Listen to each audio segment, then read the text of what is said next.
Gabe's on. JD is on. Mike Sloan is on. Barrington's on.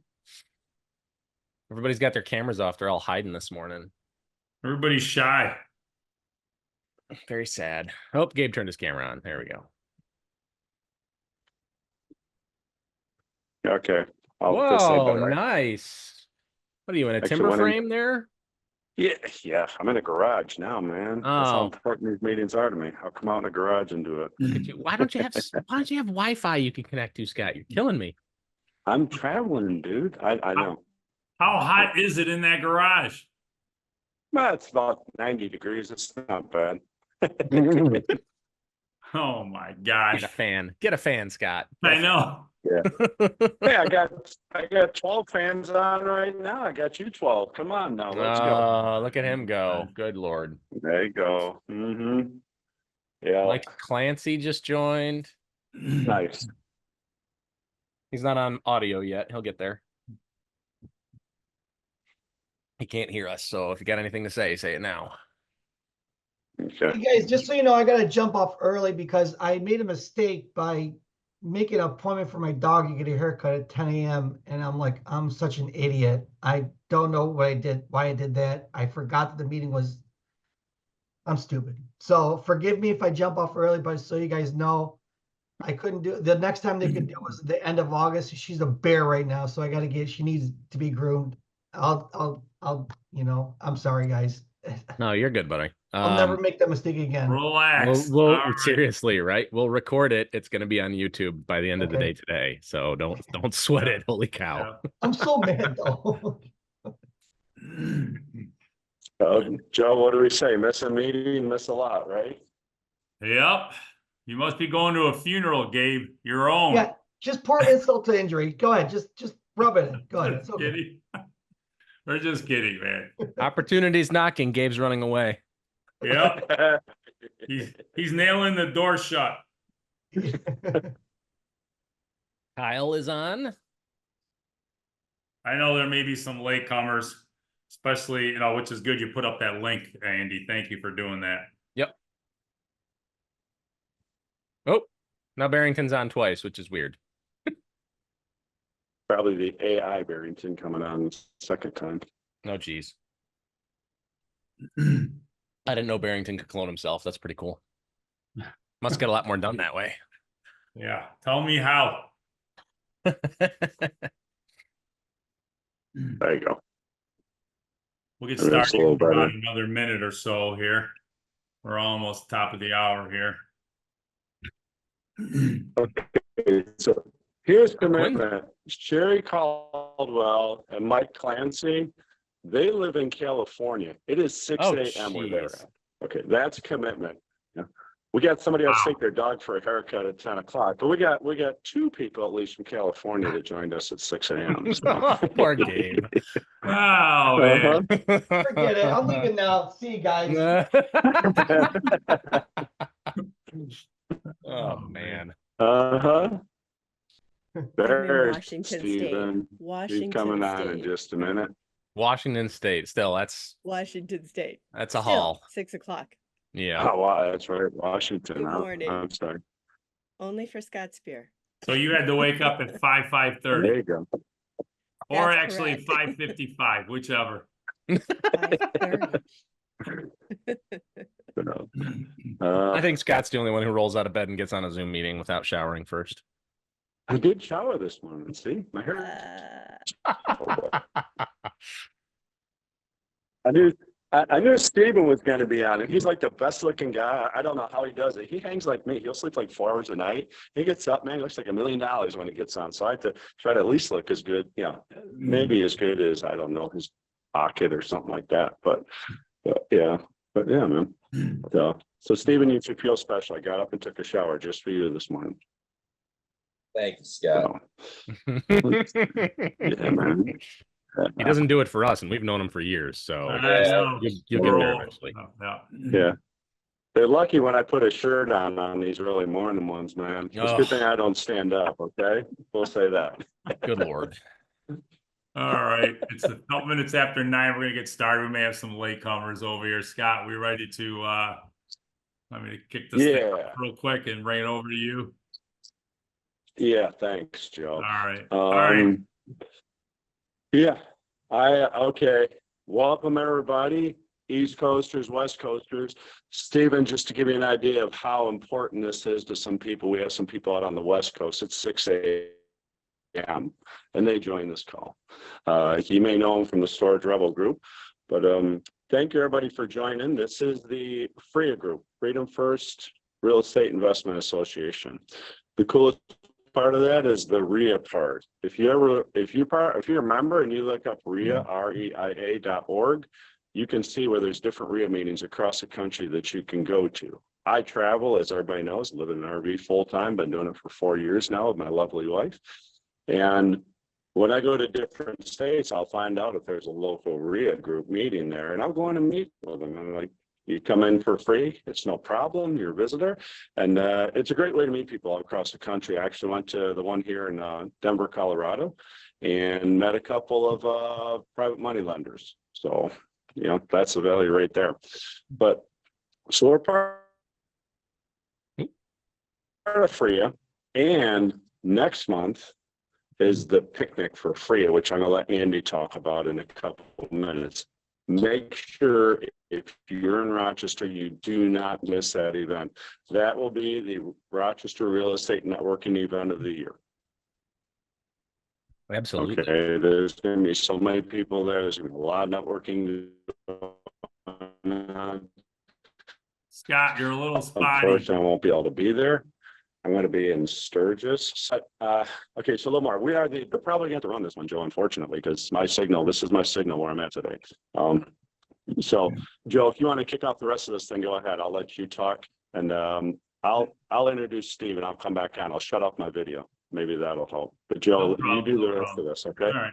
So what Scott was saying was that obviously there's going to be, first of all, the picnic. The picnic is going to be in place of our in-person meeting that we have, the DealMasters. So instead of having our meeting, that's going to be there at the Webster Park. Definitely get signed up for that, so they know how many people are going to be coming here. This is actually called the DealMasters group. We basically talk. We kind of steer away from tenants and toilets, landlording. There's a whole separate group for that, which is going to be meeting the third Tuesday of this month. That'll be live in person at Ferrari's, East Rochester. Beth Gallagher, Pat Gallagher, and Carl Weeks run that. Go on the FREIA website, take a look at that. And Andy, what is also next week's meeting going to be on? And I apologize, I should have looked, because next Tuesday night they're going to be live. The main meeting at Eagle Vale Country Club starts at 5:30. Nope, there is no meeting. The picnic replaces it. Oh, all right. Oh, Every wow. August, no meeting. Oh, all right, perfect. So, all right, so we're good. We're good there. Let's see. So you were correct on the picnic is the 15th, 5 to 9 at Webster Park at the White House Lodge, not at the actual camping side. And then the 27th, so it's still fourth Tuesday is Carl and Beth buy, hold, manage. Oh, is it? Oh, I'm sorry. I thought it was the third. I apologize. No problem. Yeah, we got this is a weird month. All the days are all screwed up because of the picnic being moved a week. Yeah.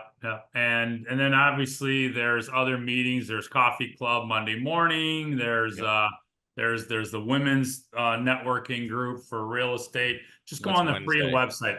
Yep. Wednesday is the Rockwire group, and then Friday, actually tomorrow morning, is Colleen's group. And I think Pat is actually going to be talking, if I'm not mistaken, tomorrow morning. Is it Pat tomorrow morning? I don't know. I gotta look.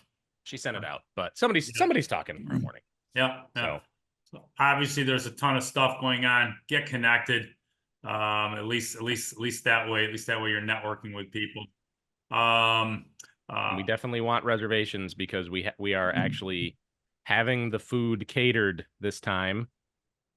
Leon is not feeling well. He is under the weather, so we will not be doing Leon's ribs, but we will be doing some pulled pork and barbecue stuff. We just have to figure out how many bodies we need to feed. Yeah. It's usually about 100 people. So, and we don't have confirmations yet. We have to send follow-ups out to see if like Malik or any of the other politicians that we invited are going to be coming. Yeah, so that's a great networking event. That starts what time, Andy? 5 o'clock? And goes till dark or whenever. So 5 o'clock to definitely- 9 o'clock. Yeah. Yeah, Yep. Right on the water. So people can walk down to the lake and sit on the shore if they want to, walk down to the end of the dock, the pier, whatever you want to call that. yeah. And meet up with people that you don't get a chance to see. So I think that's it for announcements. All right. Cool. Yeah. All right. I'll turn it over to Scott. All righty. Okay. Can you hear me okay now? I shut off my video. Maybe that'll be a little Much better. better. Much clearer. Oh, wow. Okay. And I even look better, I'm sure. Okay. I wish I could get my camera on so you could see. I wish I had my camera on so I'm gonna call him Sir Johnson on with us today.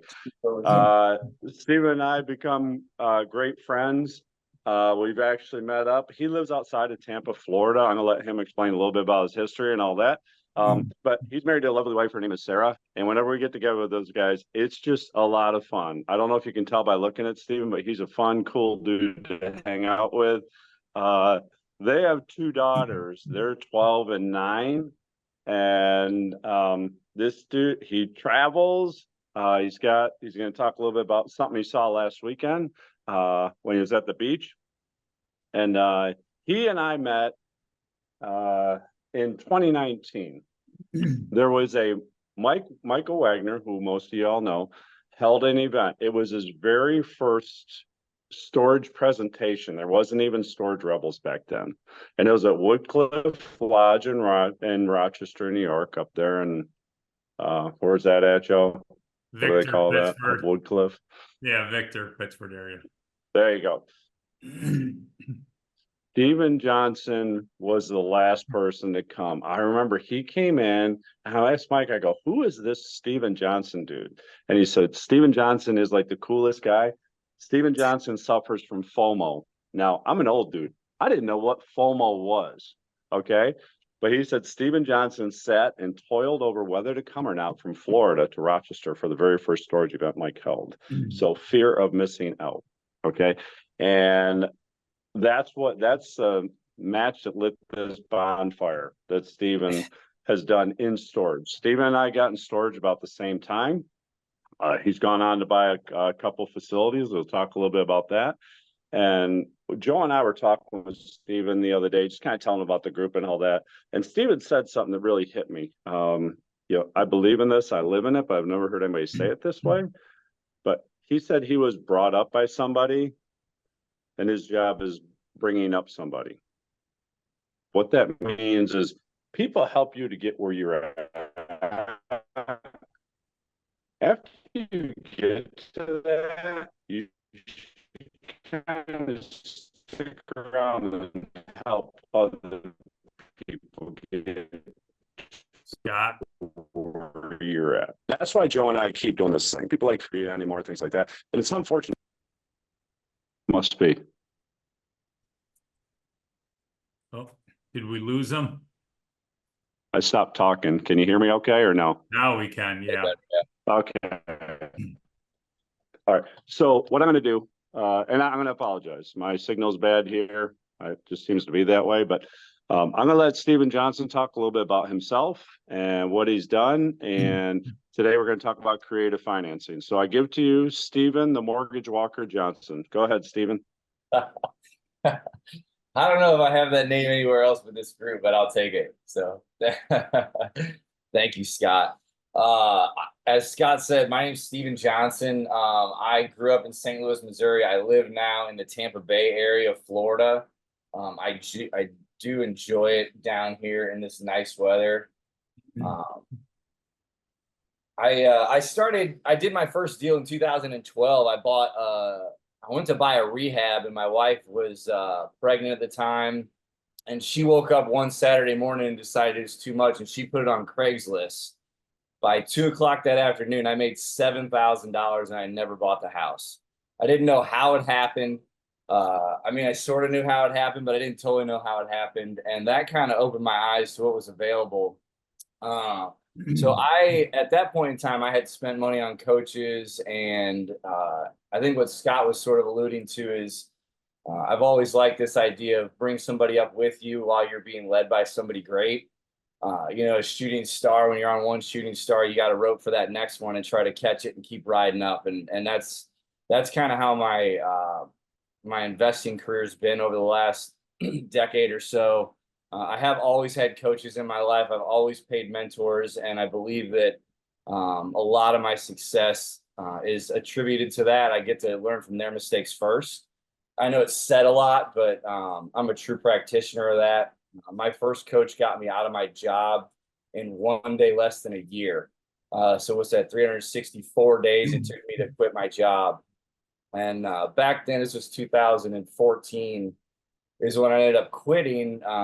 I left my job. I was bringing home around $1,087, I think, every week. I had a stay-at-home wife, a 2-year-old daughter, and my wife wanted another kid. And I said, I'm going to quit my job. And so my goal was to make $1,000 a week. In our first 12 months in business, we flipped 26 deals and did over $260,000 in revenue. So for me, it was a life-changing event. I went from making, $50,000 a year to making more than I needed to support a family, which was really the only goal I ever had, was to be able to work for myself. And so that was kind of the jump off point for me. I spent the next few years learning a ton about lease options and how to wholesale a lease option. Joe McCall was my coach for that. He was a tremendous mentor and leader to me. I did a lot of lease options and subject to deals along with cash wholesale deals. Over the course of 7 or 8 years, we probably did about 200 assignments.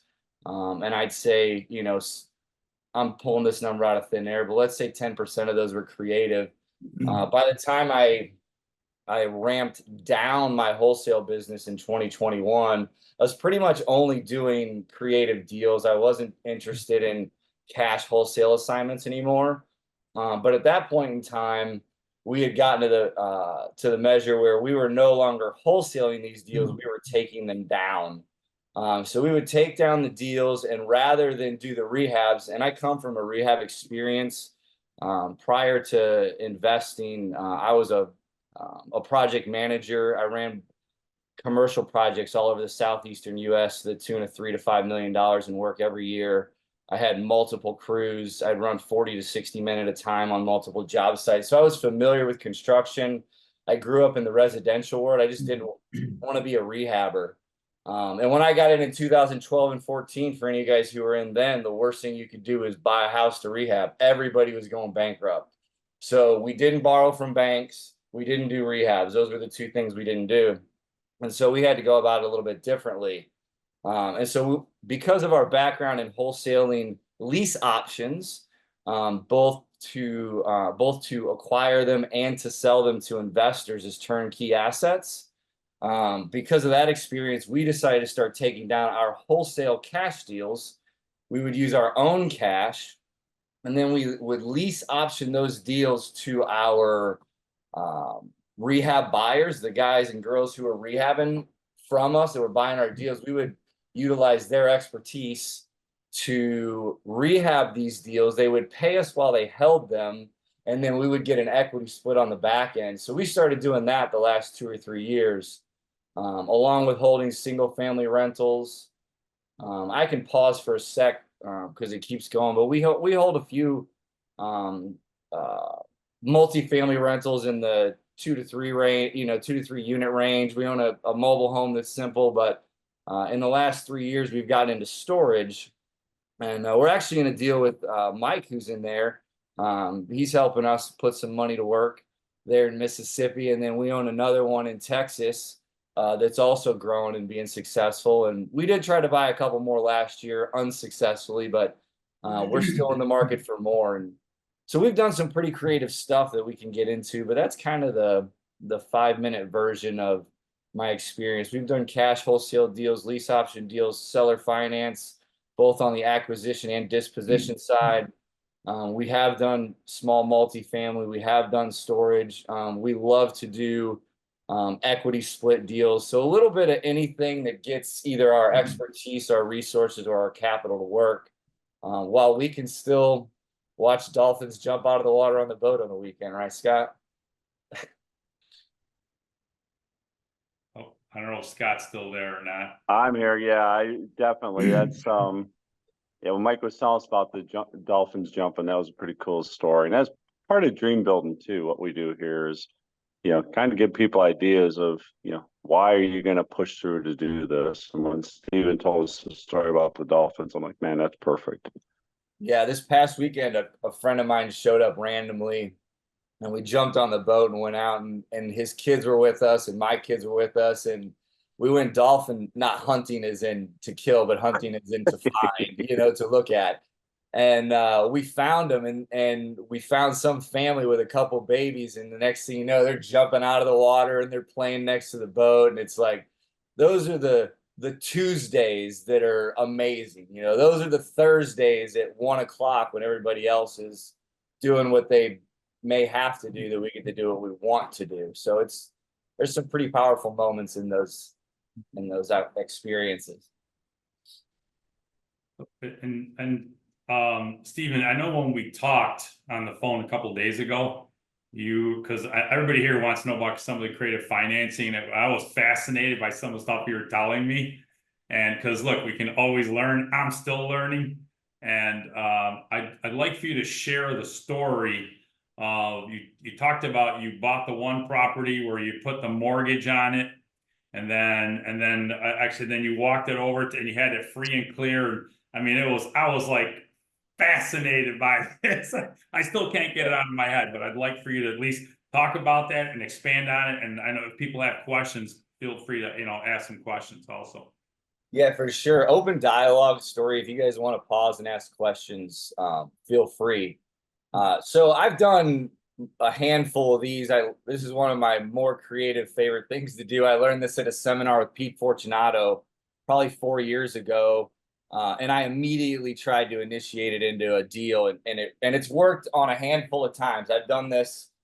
I think I just did this my 4th or 5th time on a single family home, but this can be extrapolated on any asset that you'd like.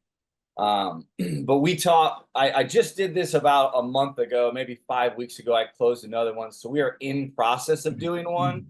So I'll kind of talk a little bit about what that plan is and what we did previously. But we bought a deal here in St. Pete. To give you an idea, you're going to find most rental houses in the $200 square foot range nowadays in my market. And you're gonna get a retail deal somewhere in the $300 to $350 a square foot range. That's kind of the ballpark of what an average retail deal is around me today. So I picked up roughly a 900 square foot house that needed everything, had bad title.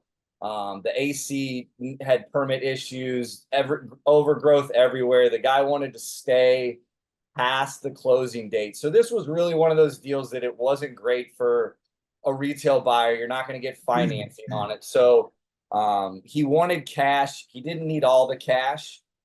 So we ended up buying this deal for $75,000 cash. I think it's worth $150 as I sit on it the day I bought it. So even if I paid cash, I would have doubled my money day of purchase. I could have sold that deal before I bought it for 75 grand. So it's a wholesale deal to begin with. To add a second layer to it, what I offered to the gentleman is, how about I give you $25,000 down, and I'll give you the other $50,000 over the next 15 years at 5%. And forgive me if my numbers are a little fuzzy. I'm trying to give you guys rough numbers, so a little grace in that department. But generally, I think we got it at 5% over 15 or 20 years.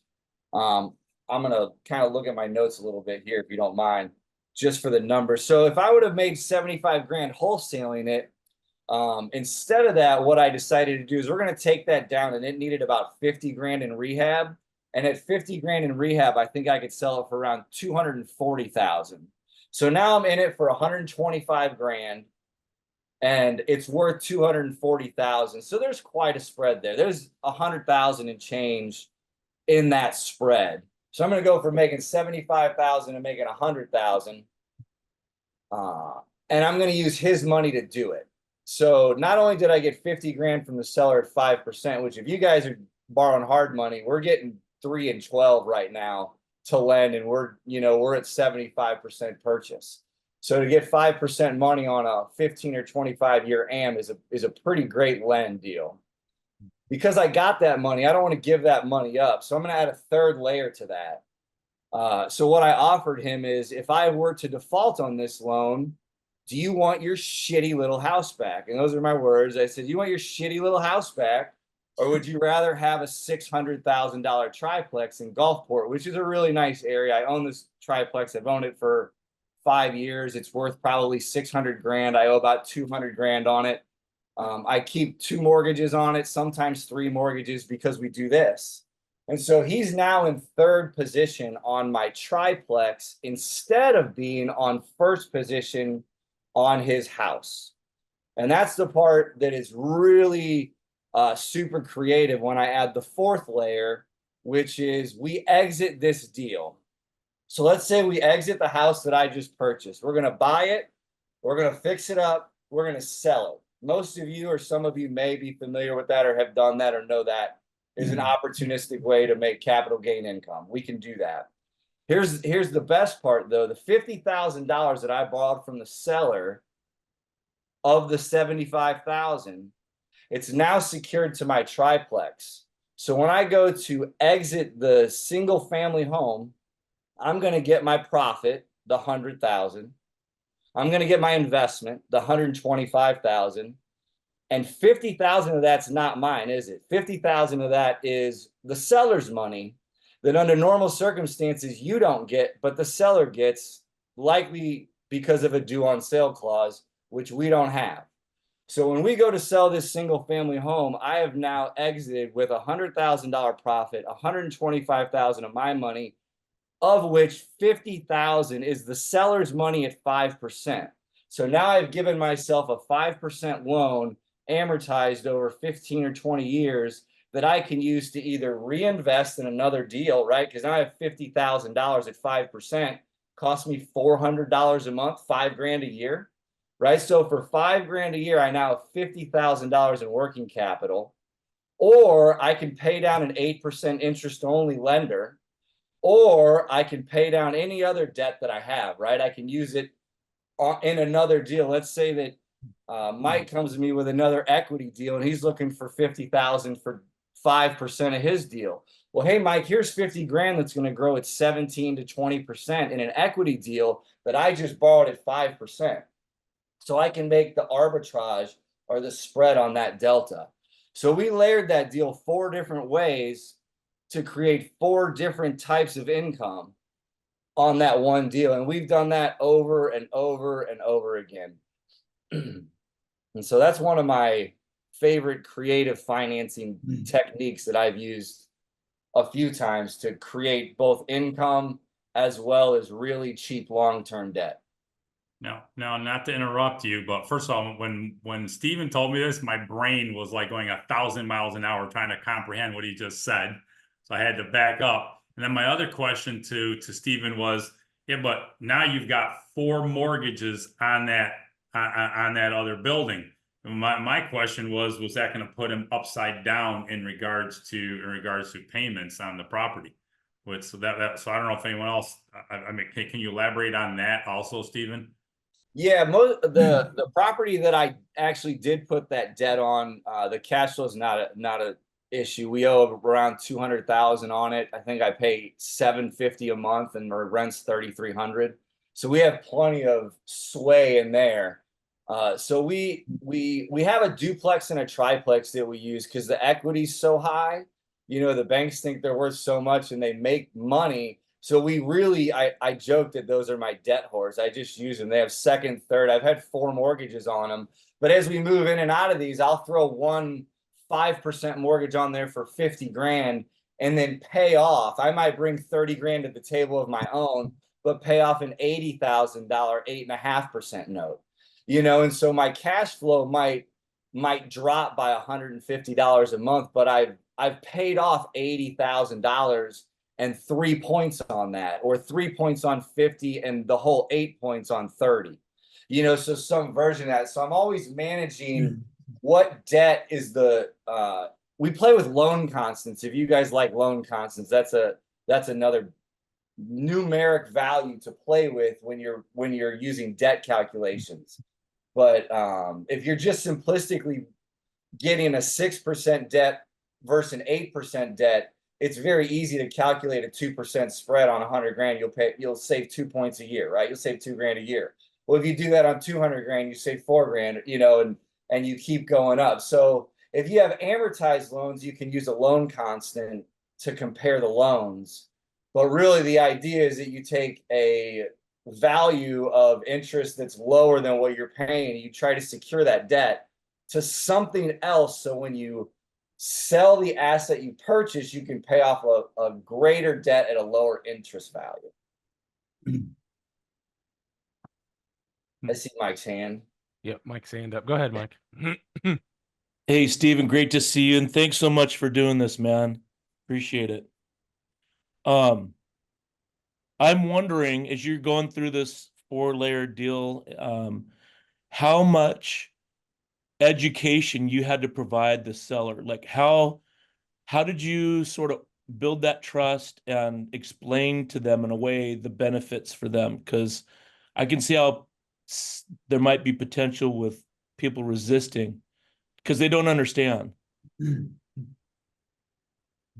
Well, I kind of explained it in 4 layers because that's actually the sales process, right? So you kind of add it in as you go through the process. Hey, I got a house to sell. Well, I'll give you 75 grand, or I'll give you, well, I guess in this case, I kind of offered him a little less than 75 and went to 75 if he would do terms. So generally, my offers come in 2 different forms. One's going to be, I'll go all cash, I'll close whenever you want. You don't have to clean anything. You know, pack your toothbrush and move out. I'll give you 65 grand.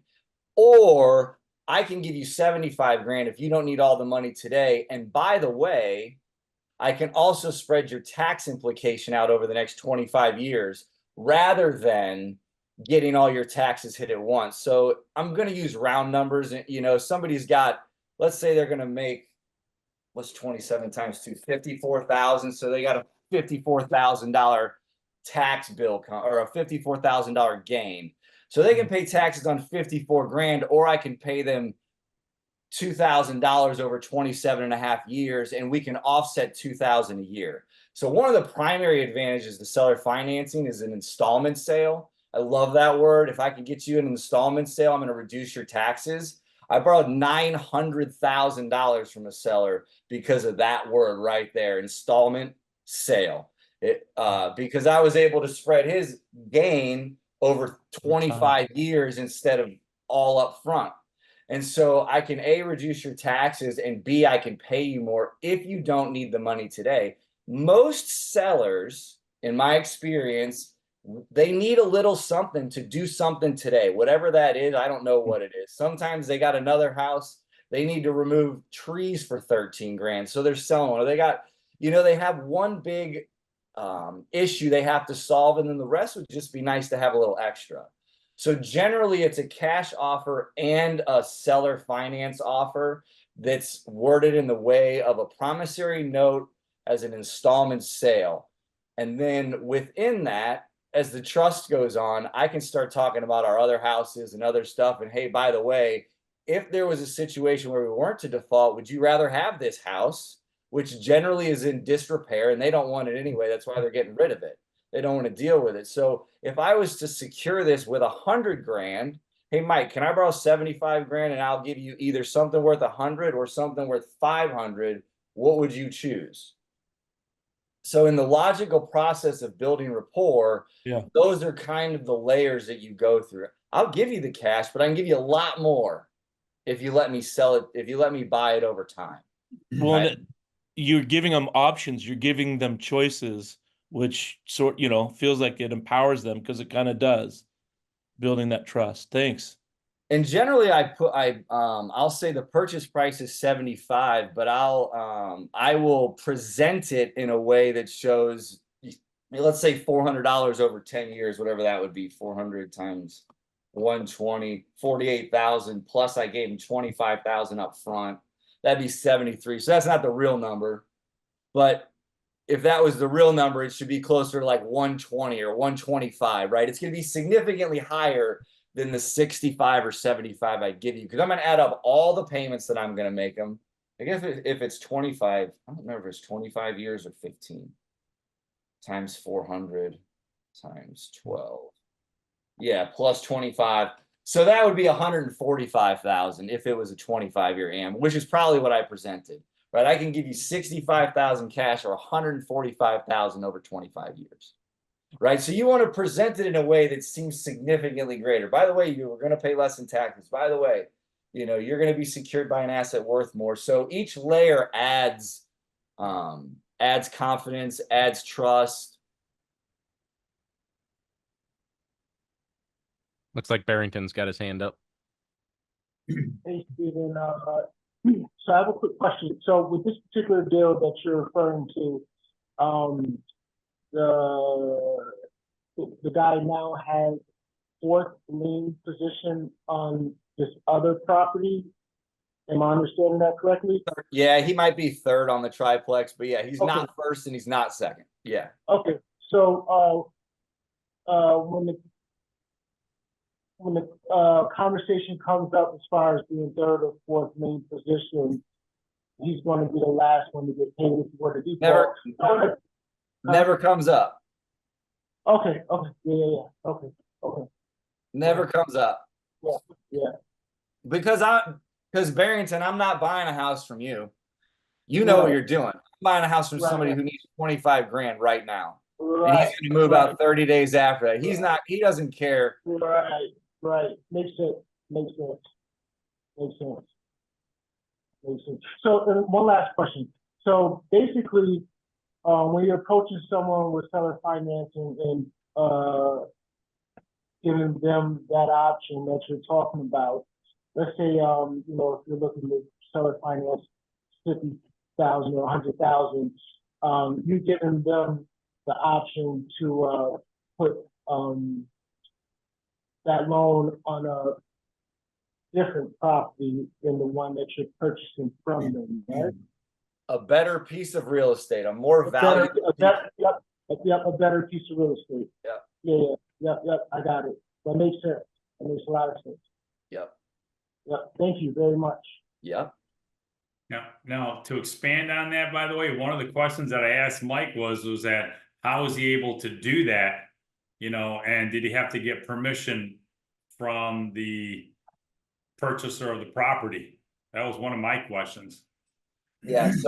So we do get, we actually get all the documents executed on the day of closing. So in this case, we also had a post-occupancy agreement in addition to these, because he went beyond closing. But we always get, you're going to have a note and you're going to have a mortgage, right? These are the two instruments of any loan. The note is your promise to pay, right? Your terms. How much? When do I pay? Where do I pay? Who do I pay? What's the interest rate? How long? Is there a balloon? Right? Terms and conditions. That's your note, your promise to pay. The second document that's going to be executed is going to be a mortgage. That's your security. That's your collateralization. What are you as a borrower willing to put up when or if you don't do what you said you were going to do in this note agreement, in this promise to pay? What happens if you break your promise? So with those two documents, we're going to say, here are the terms of the loan, and here's what I'm going to give you in order to ensure that I do what I say I'm going to do, right? The third document that we execute at closing is an assignment of mortgage, and it's executed knowingly by the seller, and it's executed on the date of closing, and it's a very simple document. You guys have probably used assignments multiple times, either change the name of a company or assign your interest in purchase, to another entity or many things. So similar to those documents, we just assign the mortgage to another property. You will have to re-record it. You do not have to repay doc stamps. You've already paid it. You're just recording it in a different page, plat, book, etc. in the county documents. And we do that the day after it's recorded. So we'll keep our eyes. It usually takes 7 days. Sometimes it takes 3 days, but the day after it's recorded onto the property we purchased, we immediately assign it to the new property. And then when we sell the new property, it shows as no mortgage, free and clear, and we get that money back. Wow. So actually, just for instance, the notes I made on it, we should do 137% on our capital investment on this deal in 4 months because of that. And we'll borrow $50,000 at 5% over, I guess, 20 or whatever years the term was. Wow. We got two things. We got Gabe's got his hand up, and actually Chris put a question up in the chat. Steve, thanks for coming on. Appreciate it, man. It's really cool. So we're talking about seller financing. I want to ask a question about overcoming objections, and I'm going to ask it in a way you were talking about the residential side of things and residential houses. So, and I want to ask you how it relates to commercial properties, self-storage, which is, my gig. So, I make a lot of phone calls to sellers, and I market to them. When I market and build their rapport and relationship to them, I try to hit them hard with, not hit them hard, but I talk to them about seller financing because, that's the crux of my conversation. What do I do, or what do you say in your experience, I want to ask, for a seller that is dead set against seller financing? Because I can count on all my fingers and toes, I'm sorry to say, but of sellers that I would say ask them about seller financing, and I tell them about the tax simplifications, I tell them about the capital gains tax, and they all know all this information, but they just do not want to do. They say cash or bank financing, and I try to explain to them, and they just don't care. It's I don't want to say they don't care. They just don't want to hear it. So how do I overcome that objection? I wanted to find a way, a more creative way of getting that conversation started to build that rapport and having them see the other side of things like that. Do you have any suggestions on that? And again, based on commercial sides. Yeah, well, I think that whether they're selling a commercial property or a residential property that's not their own, the emotional triggers are the same. Yeah. So I think primarily I'm not trying to convince anyone to sell or finance a deal to me. There's no convincing. You can't convince me to give you my money, right? I'm going to feel how I feel. And I will also say that I don't use the word seller financing, because everybody already knows what it is, right? And what that means is they already have their own emotional attachment to what that means to them. And that could mean that their mom did it or their buddy did it and it failed, or somebody didn't pay. It could mean a million things to somebody. But the people who are in a situation where they're trying to sell an asset and they want more than it's worth, or more than you're willing to pay, again, I'm going to present, here's my cash offer, which isn't going to be the highest. I'm never the highest. And I'm very forthright with that. In fact, part of the opportunity that you have as a buyer is to tell them that you're not a retail buyer. I'm not here to give you the best deal.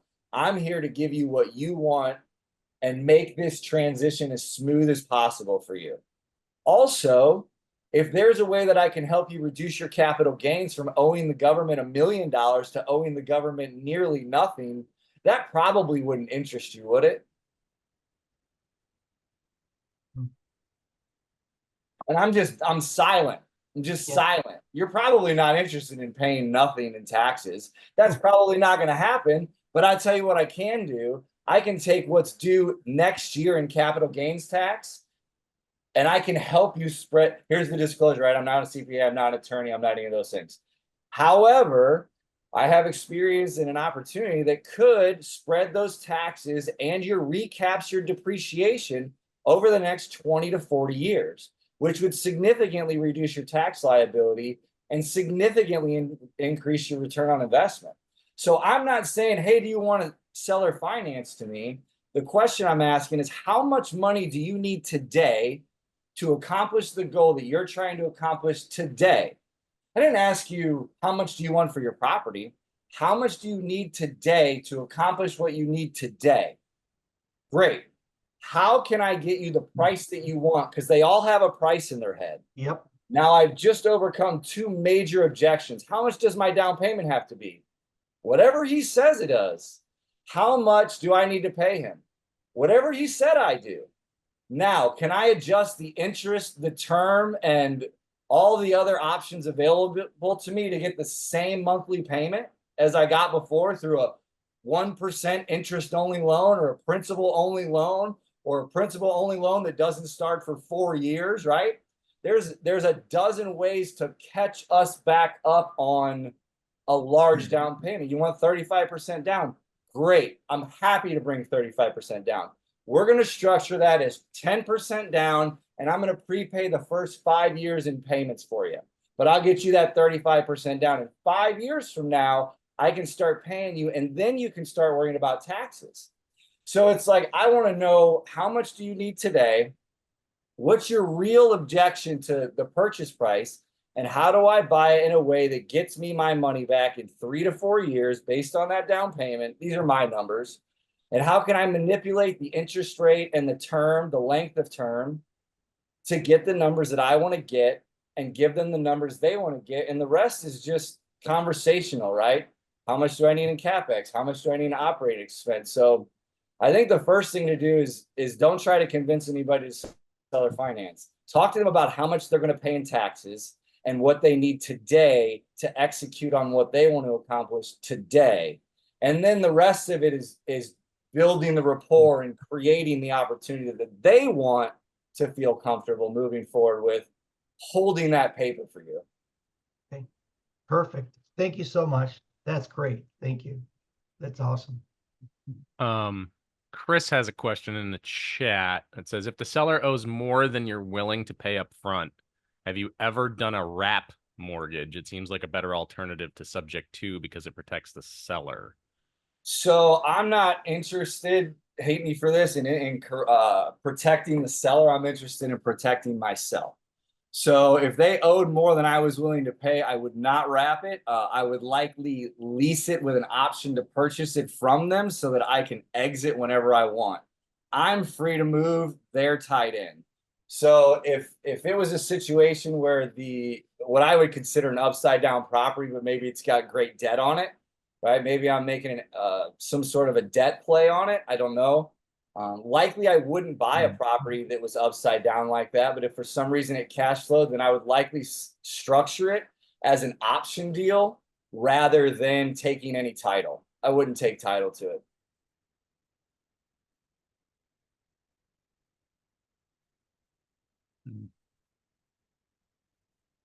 I don't know if that answered the question or not.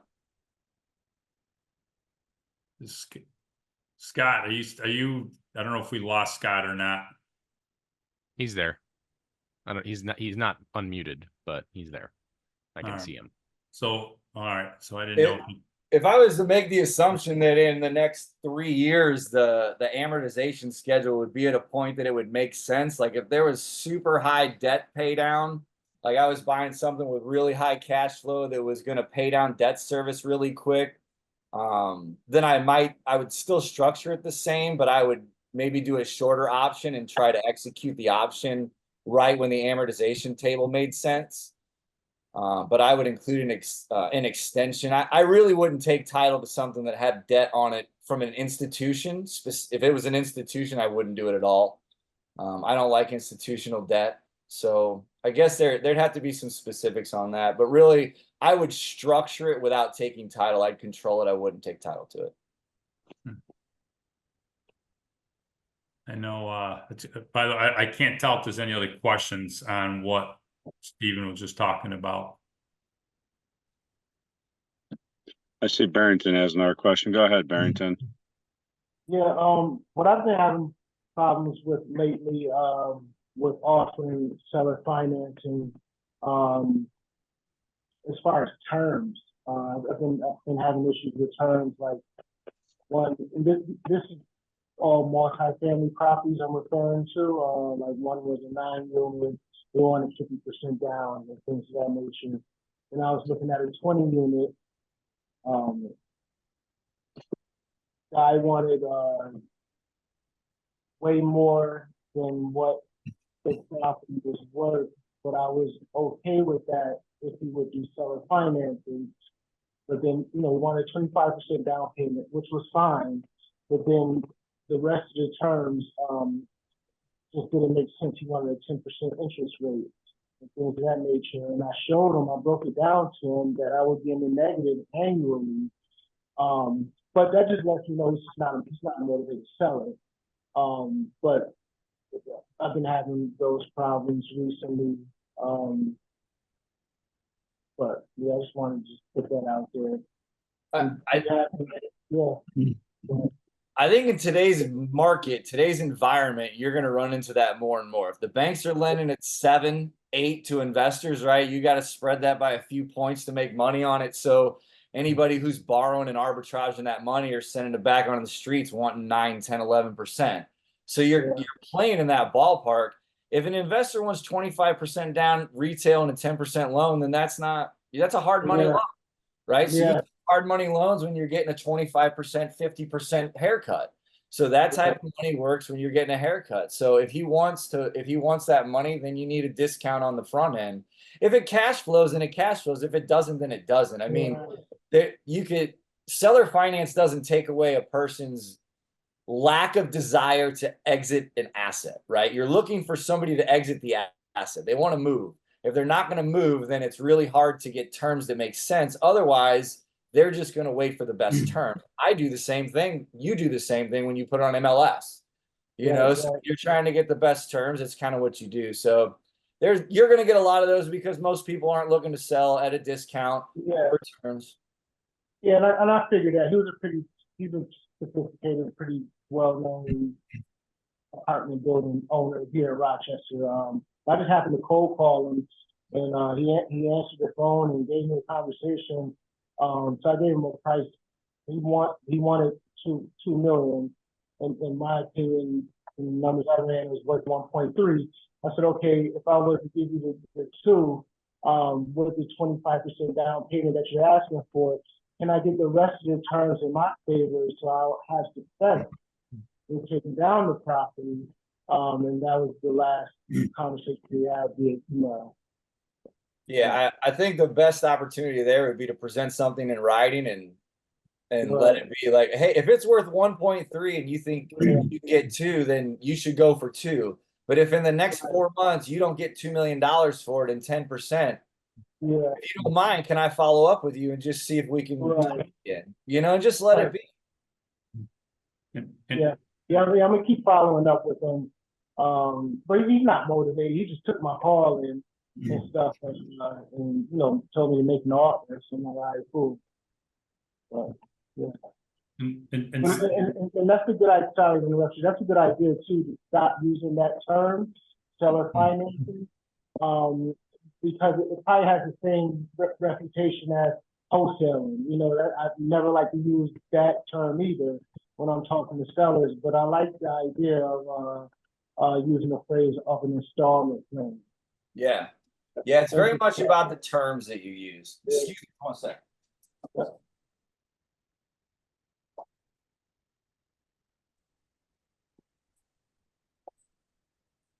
Okay, I'm back, guys. I had a little spill. Go ahead.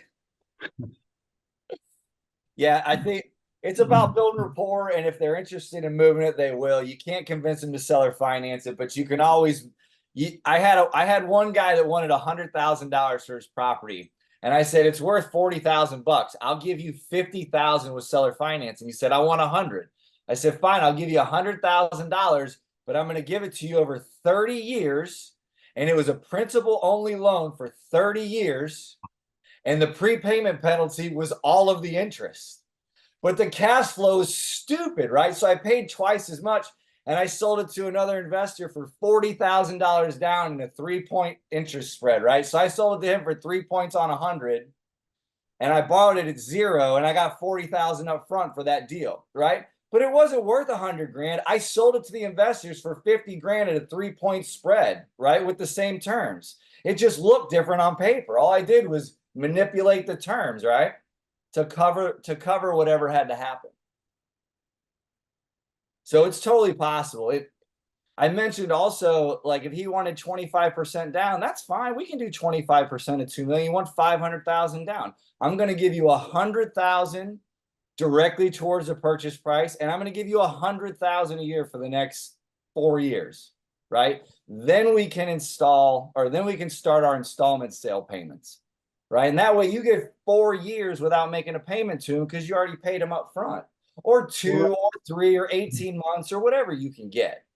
Right. Yeah. So I'll give you 25%, but this is how it's going to break down. He sees it as a down payment. I see it as an opportunity to just get more without payments. Or, hey, the first year I'm going to buy down the interest from 10% to 1%. Right.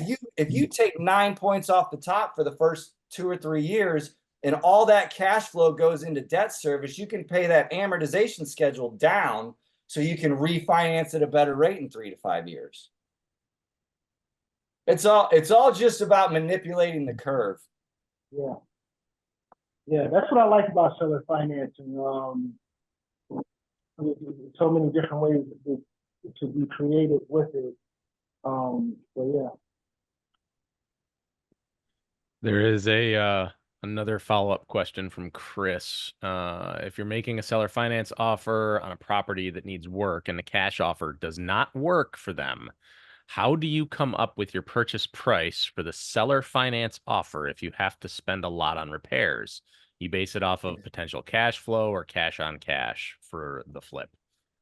If it's only got one door, I'm flipping it. I'm not keeping it. I might borrow against it, but I flip anything with one door.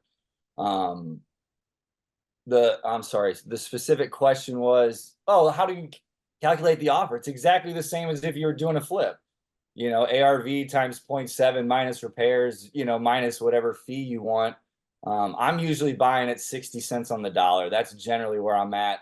Repairs come out of that. And then if they want more, then I'm negotiating from there. But usually it starts with a cash offer, and it's usually countered with what they want. And somewhere in between there, I make it work. My offers are calculated exactly the same. There's no difference there. But if they want more, then I'm going up just to make the deal work.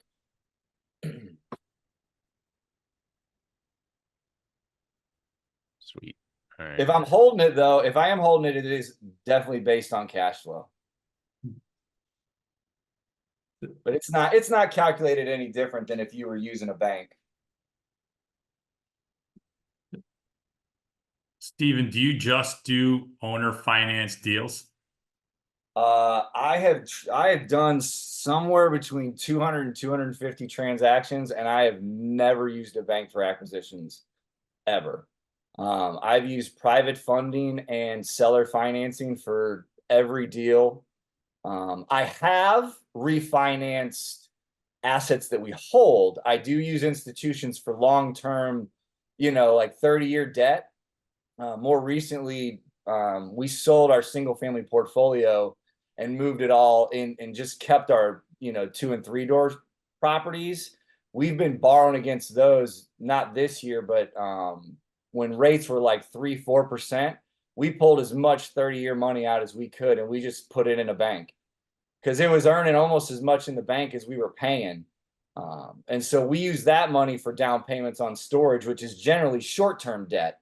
Right. But the one facility that we're in, I got 900 grand from the seller. We raised 1.6. We raised 1.5 and change, 1.6. 900 of it was from the seller. And that's a 20-year AM with a 15-year balloon. So I got great debt on that. It's 5-year debt. I don't think anybody on this call believes inflation's 8%, but let's say they're telling the truth. I just earned 3 points on 900 grand for the next 15 years before I have to pay it off or balloon it or refinance it or anything. Right. So that's 27,000 a year in interest alone. Or I'm sorry, in that spread alone. So all our deals are acquired through private financing. Wow. That's awesome. There's another question in the chat from Caitlin. Could you talk about your storage deal? What did the financing and deal structure look like on them? What size facility and what kind of locations are you looking at? Yes. So the deal that we bought that I'm referring to is in Port Arthur, Texas. It's roughly 32,000 square feet. This deal was bought about a year and a half ago. And again, my numbers are in my head, so forgive me, give me a little grace on the numbers, but we bought it for roughly 1.3 million. It came from a wholesaler. It was an all cash deal. We tied it up. We went to close it, and we actually backed out of the deal. We left the deal. We didn't like it at 1.3. They pulled us back in, and we met the seller. And I asked them if I could talk to the seller directly. Like, I just needed them out of the way.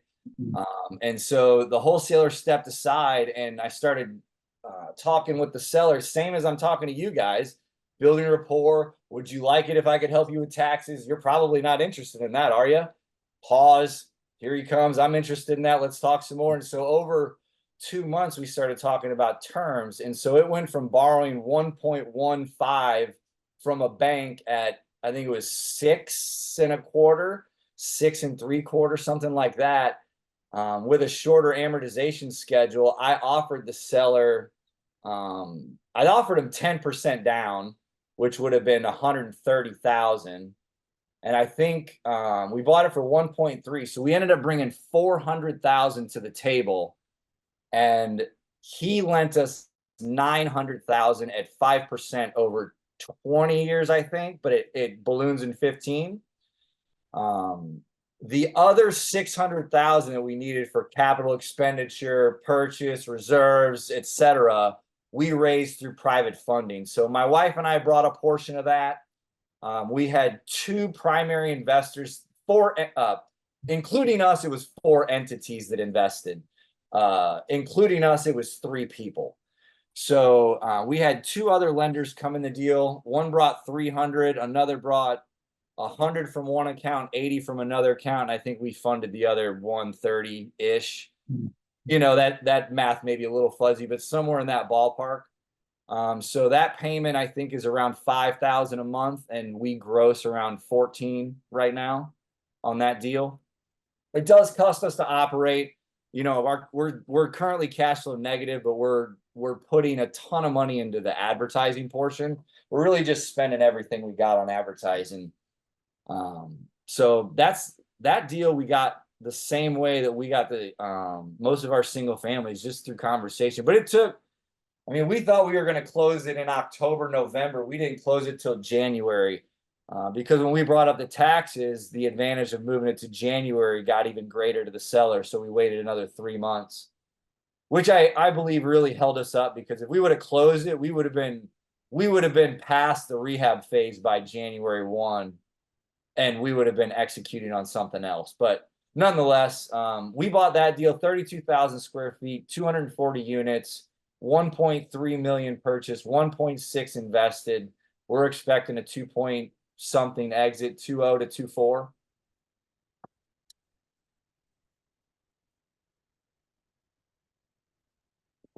2.4. Stephen, I want you to talk a little bit,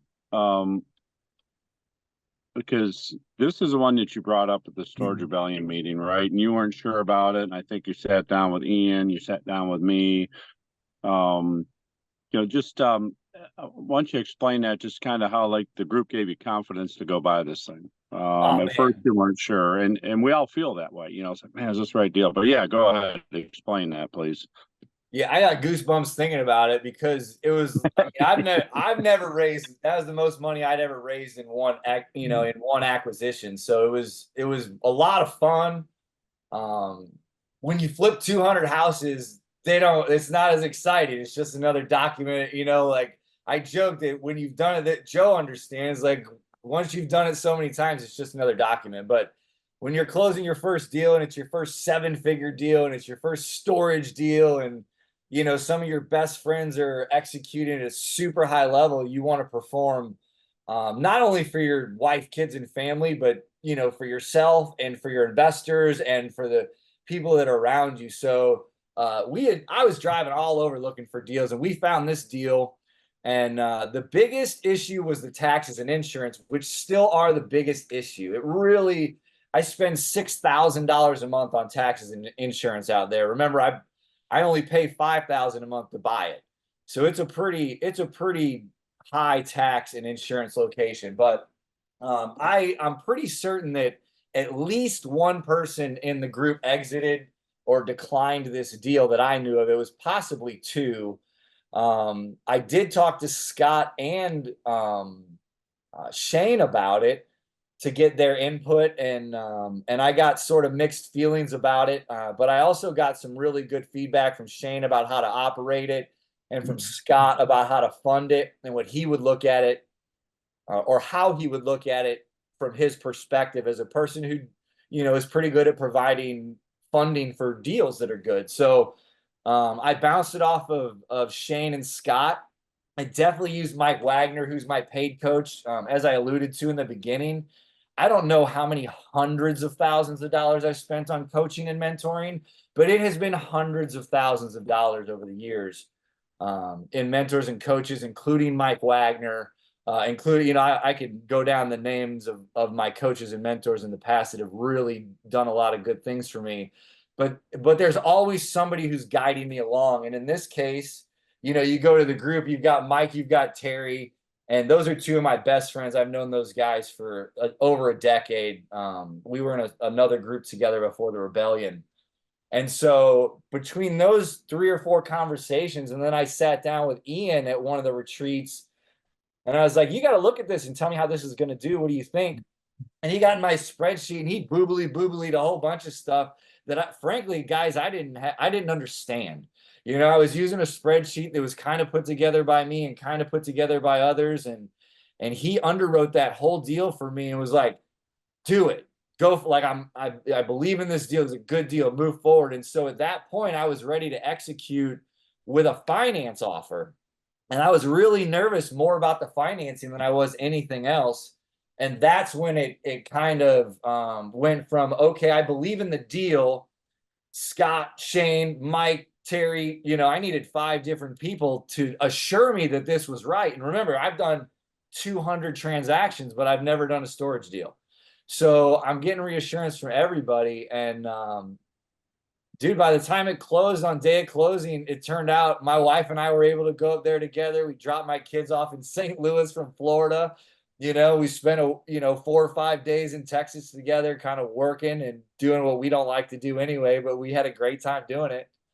But the whole experience of gaining confidence in myself and doing it through the crew is what I got from the Storage Rebellion. They really pushed me to get out of my comfort zone, believe in the deal, and then I was able to kind of lean on my own capabilities to provide comfort in my own head to move forward, because I was the least confident about the funding. Because remember, I don't like banks. Banks take things from people. They lie to people. Like, if you call a bank and you have an issue, if it's just a checking account, you're on hold for 15 minutes. In 2012, how many stories did we hear about people who couldn't get the banks on the phone? They couldn't work with the banks. I've never been in a position where I couldn't pay a private lender, and I hope I never am. But I've been in positions where I was dead ass, didn't have $1 left, and I called up Joe, not this Joe, his actual name's Dave, but I'm like, Dave, I need 25 large and I need you to not ask questions. And Dave wires it over. 90 days later, Dave gets 28 grand back. Dave's happy, I'm happy, no questions are asked. There's no banks that can do that for me. So in the private funding world, my ability to move in and out of deals that are financed by people just like guys and gals on this call, that's where all of my money's been made. And that's how I structured my storage facility the same way. I worked with the seller, I worked with private lenders, I worked with opportunistic investors. We put the deal together and now we're managing it through. And at this point, put trust in Mike as well to run his deal and other people. Like we're more confident in our abilities and other people's abilities to put these deals together. But that wouldn't have happened without the group. Yep. Quick question. Not sure if you covered this already. With seller financing, have you ever offered the first couple of years interest only and then transitioning into principal and interest payments to make the deal work? Yeah, we do that. We've got a private lender that we borrowed money from 3 years ago. It's not a seller, but it's a private lender, so I'm going to treat them the same. It's an IRA account that they use. I've been a regular borrower from them for years, and the last time she said, I just need more interest. And so we structured the deal as a 7% start and a 2-year bump. Every 2 years, it goes up a point. So here, January of next year, I'll pay her 8%, and the year after that, 9%. But the reality is that now I got 50 grand at 5%. So she's going to get paid down, right? So we're going to cycle that money. And then when I need the money again, I'm going to call up Jazzy. I'm going to say, Jazzy, I need 50. Do you have 50? She says, yeah, I need it 9%. Great. I have a deal doing 14, 17%. I can borrow at 9. But if I can borrow at 5, I'm going to pay off 9. Right. So we're always moving that money to, we use loan constants less than interest rates, but it's just easier to talk interest rates because of the logic behind it is easier to understand. But simplistically, a loan constant is just 12 months of payments divided by your principal balance. And whichever loan constant is the highest, you pay that off first to make the biggest impact on your cash flow. Right? If you had a $1,200 loan at $100 a month, that loan constant is 100%. But if you have $100 a month being paid on 50 grand, that's way less than 100. I don't know what the actual number is, but 6% probably. I think it's around 6%. So you'd pay off the 100% loan constant before the 6% loan constant because you would put $100 a month back in your pocket for $1,200 instead of $50,000. Does that make sense? A bit. So if you owed 2 different loans, one loan was $1,200 and one loan was $50,000, and they both had $100 a month payment. We're taking interest off the table, right? And you said, I want to increase my cash flow. So in order to increase your cash flow the most, if you took $100 a month, that's $1,200 a year, and you divided by loan number 1, which is only $1,200, you would have 1,200 over 1,200, which is 1, right? 100%. So if you paid that off, you wrote a check for $1,200, you would gain $100 a month, a 100% loan constant. If you were to compare that to a second loan that you owed somebody 50 grand, and you likely wouldn't have $100 loan, $100 a month payment, but let's just use it for conceptual purposes. Your same $1,200 a year, you would have $1,200 over $50,000, right? So your loan constant is 2.4%. It's not 1, right? So would you rather write a check for $1,200 to make $100 a month or $50,000 to make $100 a month? You would obviously want to write a check for $1,200. So if you have 50 loans in a portfolio and some are amortized and some are interest only, the easiest way to do it is to take your 12 payments a month and divide by how much you owe. The highest number on that loan constant column is the one that you'll gain the most cash flow benefit from by paying off. Right? So if you have a 2.4% loan constant, you wouldn't pay that off before a 100% loan constant because you're going to get 100% of your money back within 1 year. It's just like ROI. Okay. So on the loan constants, the lower the number, that's the one you want to pay. Is that what you're saying, Steven? The higher number. You want to pay the highest number first because so you said pay off the 1 before the 2.4? Yeah, 1 being 100. One okay, being all right. 100. So the lower number would be, okay, that's what I meant. Yeah, 1 being 100 versus 2.4% versus 0.024, right? If I had a board, I could make it easier. But it works really well when you're comparing amortized loans versus, let me see if I can pull one up here without giving too much info. No, you're good. There's a question from Mike. in the chat about how to find private lenders. And I'll let you take that, but I think everybody in here pretty much has the same opinion on it. So go ahead. How many people are on this call? Right now there's 18. We've had up to 22. We've got people coming in and out and dropping and rejoining and craziness, but it's going to be recorded and on YouTube. Probably by the end of the day, it'll be up on YouTube. So Okay. Well, you have 17 in this call then, for one. Anybody that you've bought from, sold to, friends, family, excuse me, sellers. Most of the people that have lent me money I've met at REIAs. And my experience has been that my best lenders are the lenders of the people that I sold properties to. So when I was wholesaling, I had consistent buyers, and those buyers had consistent lenders, and some buyers didn't have lenders. So as a guy who had deals but no money, right, making $1,000 a week, kid and wife at home. So I was trying to put deals together. So I would meet lenders and introduce buyers to lenders as a way to sell more deals. And I met those lenders at RIAs. So through meeting people and seeing people close deals, the ones that were closing deals that I liked, right? These are people that I shook their hands. I drink a beer with you on the evening. I'll have coffee with you in the morning. Like, these are people that I trust. Generally, I would go to the older people in the crowds. I like the older crowd. I like to talk to them about what they would do differently if they were doing it again, right? Because they've been through a cycle or two. So I created relationships through asking those questions and trying to put people together. Very similar to the same way I met Scott. You know, I met Scott and Shane, who's an operator. If I needed money for a deal, I wouldn't hesitate for a second to call Scott. I've lent people money, and those are the people that I go to borrow money. I borrow and lend to and from the same people. So most of the people that I borrow from now, I joke that they're phone call money because they've lent to me many, many times in the past. I was advised when I was young to create a note payoff binder.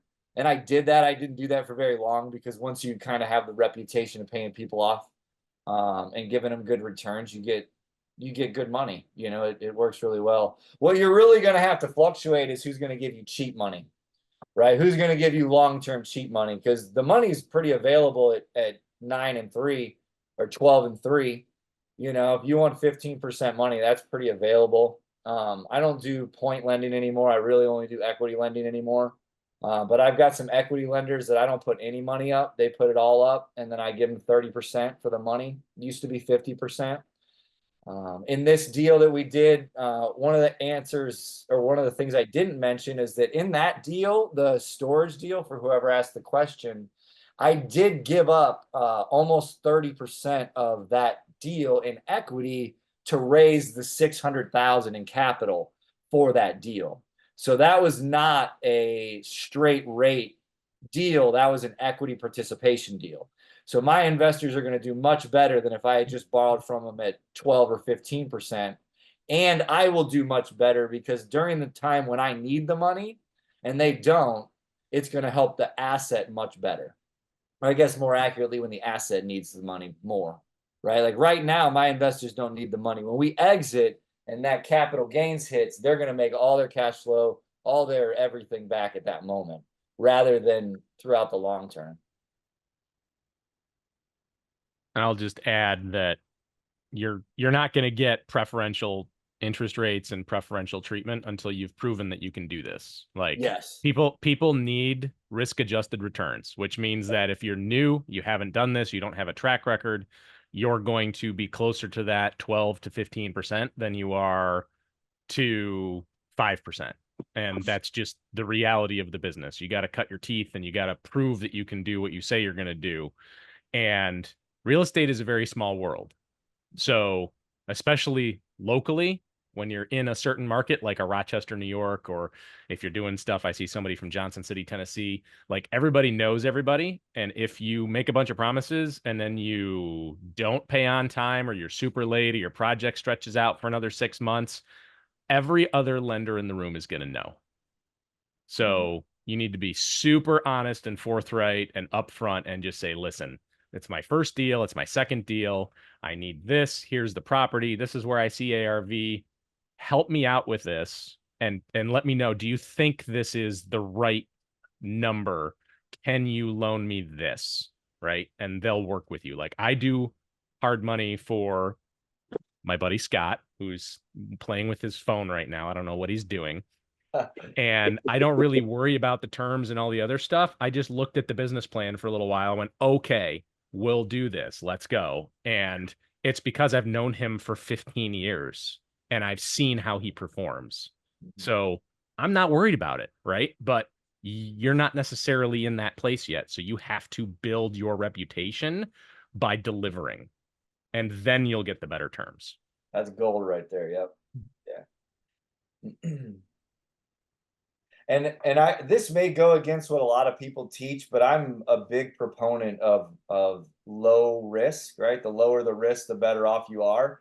When I started my first deals, when I was closing, I would give up 50% of that deal for 100% of the money, and I was happy to do it because what I didn't have to do is worry about making that payment every month. And to me, that was the worst. There's nothing that I could do worse than not make that payment, right? So if I give up half the back end while I'm proving it to you, then I can build trust and confidence. And once you've done 1, 2, or 3 of those, then you can go to a rate return because you've learned a few lessons. And as Andy said, there's one guy specifically, I lend to him at 11%. And I don't ask questions. He does all the paperwork, and he gets 12 and 3 when he lends, but I give him 11% all day, every day out of my IRA because he's done so many deals with me. I don't have like, just like Andy said, I don't need great returns. He's always working that money. I don't have to find it. I don't have to put it to work. I don't have to do the rehabs. He's just always calling me. He's got a deal. It works for 6 or 8 months, and then he puts it back and does it again. So after time, you will build these relationships and they will give you better financing terms. But in the beginning, I found it very beneficial to give up equity in exchange for risk, but on both sides.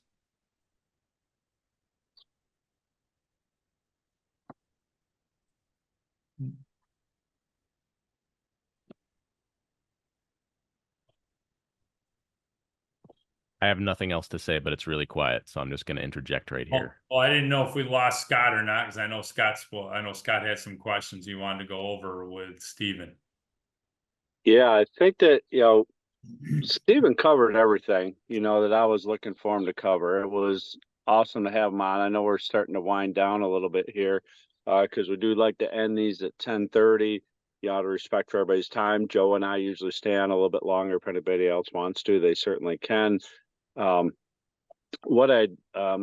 Steven, if people want to get a hold of you, what's the best way to get a hold of you? Now, also, I'm going to tell people, Steven's very busy and he does have 2 little girls at home. So, we just have to be really respectful of his time too. But Steven, if people want to get a hold of you, how would they do that? Would you be okay with that? And then, and then we'll see if anybody has any last questions. I really appreciate you joining, Steven. It's been awesome. And we had to turn out we expected. This will be recorded so that we can share it with other people. But Steven, if people want to get a hold of you, then do you have any last closing remarks, we'll say? And that's it. Thanks, Steven. Yeah, well, I appreciate being on. Whoever's in Johnson City, Tennessee, I'm looking there. I'll buy there. So if you find something, let me know. Not before I do. Hey, hold on, slow down. I just think, Andy, I thought these were my closing statements over here. Yeah, I like East Tennessee, but yeah, you guys can contact me for sure. Text me or call me. If you text me, that's the best way to get a hold of me. My cell is 314-753-6524. You can call me there anytime, or text me is better. If you want to reach me online, you can find me at SJ at Titan Self Store, TitanSelfStore.com. That's SJ as in Steven Johnson at TitanSelfStore.com. And I love talking deals. So this is the kind of stuff I enjoy doing. I really do like the creative stuff. I much prefer that. I would rather close 3 or 4 of these than 25 or 30 of any cash assignment deal any day of the week. I really enjoy this stuff. So if you guys got questions about deals, I'd love to help you, maybe get involved. That's it, man. I like that kind of stuff, and I appreciate being asked the questions and being the center of attention for a little while, huh? We really appreciate you being on, and and for when Scott and I were on the phone with you, we were on the phone for what, about 10 minutes, and I'm like, oh man, I can't wait for this call, because you're going over. I was like, oh my God, this is just, I mean, and I know, because my brain was moving 1,000 miles an hour, just trying to absorb what you were saying in 10 minutes. And what you went over today was just fascinating and fantastic, and a wealth of information. And we can't thank you enough for being on here, Stephen. For sure. We appreciate that very much. Yeah. I don't know if Scott has any closing remarks. Let's see. When I'm looking to structure a deal, we have people in the Rebellion group I can call, I have people in the FFREIA group I can call, but Steven's usually one of my first calls, or when something gets really complicated, I'll call Steve. And we talked about a month and a half ago about a deal we were trying to put together. The guy built it, he owned restaurants, and he was willing to finance it at 0% interest. And we just couldn't make the deal work. I tried some different ways, and he had to call it like within 3 years because his note was coming due. But Stephen was just a tremendous help on that, and I do appreciate that, and I appreciate having the guys to reach out to ask questions. That's a power of networking. I know somebody asked about how do you find private lenders. Man, just go to these meetings. At picnic that's coming up this month, man, don't miss it. You got to get your name and your face out there to people. And this was a great call. Like I said, I was super excited to have Stephen on. I was glad he committed to joining us for this, and it's just been awesome. And I want to thank Stephen for taking time to do this. And that's really about all I got. If I see Ying has a question in here or a comment, and it just popped up and popped back down quick. Somebody else maybe can read it. But that's it for me. Does anybody else have anything else they want to add, or any last minute questions? Ying, we could look up and let's see, what was that question she had on there? Just a big thank you. Yeah, Okay, thank cool. you. Thank you very much. Thanks, Stephen. Appreciate it. Yeah, man. Happy to help. Thanks, Stephen. Yeah, cool. And Steve, if you want to hang out for a little bit, that's cool. Does anybody else have any other questions, whether it has to do with creative financing or even cold calling, building a list? One thing I will say that Stephen had mentioned, I wrote this down, an installment sale.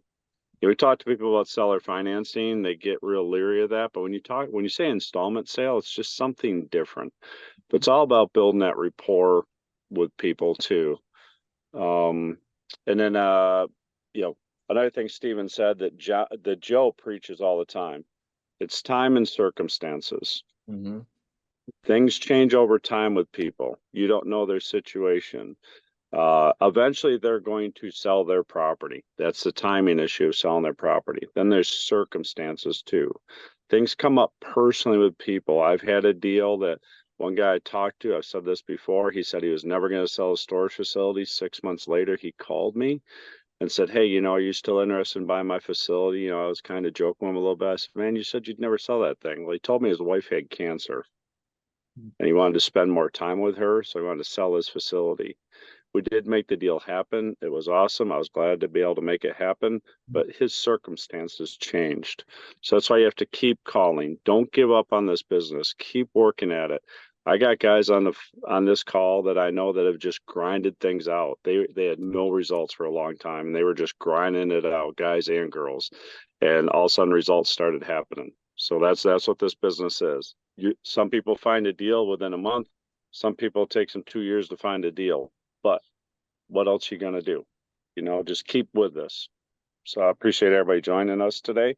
And we're going to stick on. Does anybody else have any other questions or anything they want to bring up? Andy, I'd like for you to talk about the picnic again, if you could, for people who joined a little late. Yep, absolutely. So we've got our picnic coming up on the 15th of August. So 2 weeks from today. It's 5 to 9, Webster Park at the White House Lodge. If you're in Rochester, if you're a paid member for FFREIA, you and a guest come for free. It's included in your paid membership. Paid being not the $50 online only, but being the $229 or $299 or vendor memberships. If you are not a paid member, it's $20 a head. Bring whoever you want as long as you buy tickets. We will not be having Leon cater this time because he has been sick for a couple of weeks, and keep him in your thoughts and prayers because it's not going well, apparently. They don't know what it is. So give him a call if you get a chance and just check on him and make sure things are going well.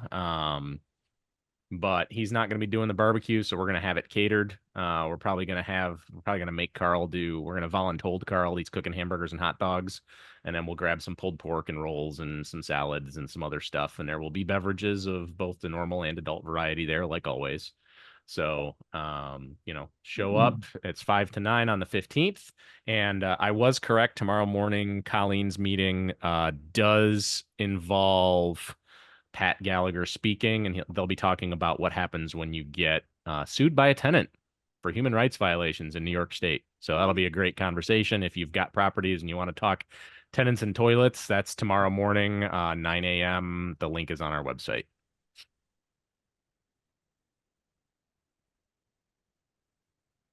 Great, thanks. Appreciate that, Andy. Joe, you have anything you want to add? No, I'm good. I'm good. So we appreciate everything. One thing too, and Gabriel had to jump off early, but right about the 9:30 mark, Stephen talked about how he talks to sellers on doing an installment sale, how we can, delay your taxes, things like that. Watch this recording. Go to that like around the 9:30 mark when he was talking at 9:30. There's a lot of good nuggets there for people to take out. But that's it. Anybody else have anything else they want to add or any questions or anything? Nope. I think it's time for everybody to go do real estate. It sounds that way. There you go. I got a couple deals I got to call on. What about anybody else? Anybody else got anything cooking today? Absolutely. I'll only be on one call today for buying real estate, but I think it's with Scott, so that's fine.